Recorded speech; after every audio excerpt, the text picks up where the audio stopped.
অঞ্জলিস কিচেনে আপনাদের সকলকে স্বাগত। বন্ধুরা, আজ আমি করে দেখাবো ভাপা ডিমের কারি। এই ভাপা ডিমের কারিটা কিভাবে বানাই আপনারা দেখতে থাকুন বন্ধুরা। প্রথমে একটা ঝাঁঝরি থালার মধ্যে 4টে বাটি নিয়ে নিয়েছি। এইবারে বাটিগুলোতে আমি সরিষার তেল ভালো করে লাগিয়ে দেব বন্ধুরা। দেখুন বন্ধুরা, বাটিগুলোতে সরিষার তেল লাগিয়ে দিলাম। লাগিয়ে দিয়ে এবারে একটা করে ডিম ফাটিয়ে একটা বাটিতে একটা করে ডিম ফাটিয়ে দিচ্ছি বন্ধুরা।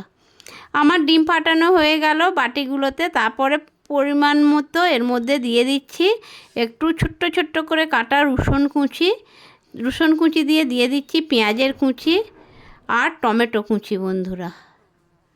টমেটো কুচিটা পরিমাণ মতো দিয়ে এইবারে এর মধ্যে দিয়ে দিচ্ছি বন্ধুরা অল্প করে ছোট্ট ছোট্ট করে আদা কুচি।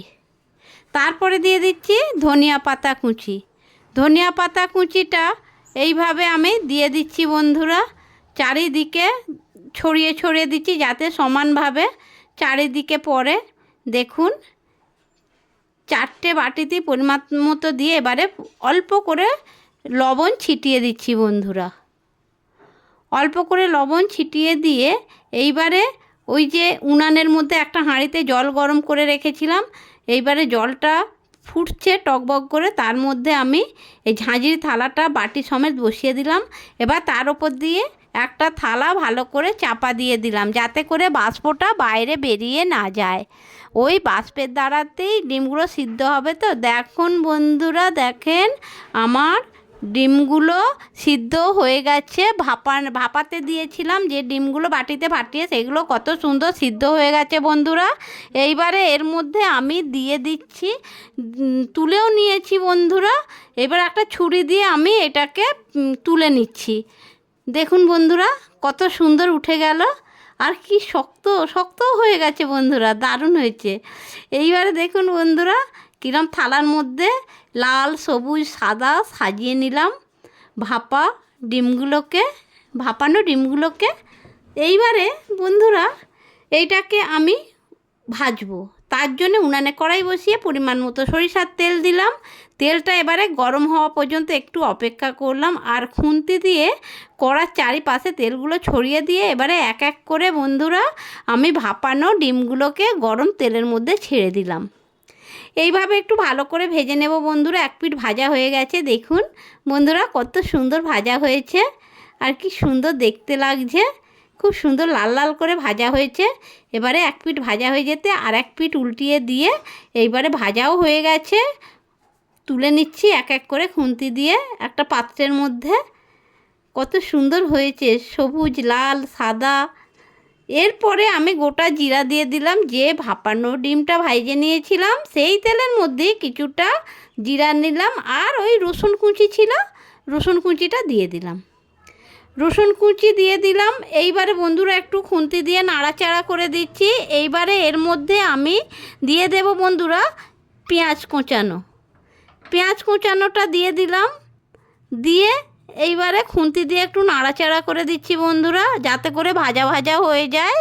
প্রথমেই তো ওই রসুন কুচি ফোড়নে দিয়েছিলাম আর গোটা জিরা। এরপরে দিয়ে দিচ্ছি বন্ধুরা কোঁচানো টমেটোটা দিয়ে এবারে ভালো করে খুন্তি দিয়ে ভাজা ভাজা করে নিচ্ছি বন্ধুরা যাতে করে ভাজা ভাজা হয়ে যায়।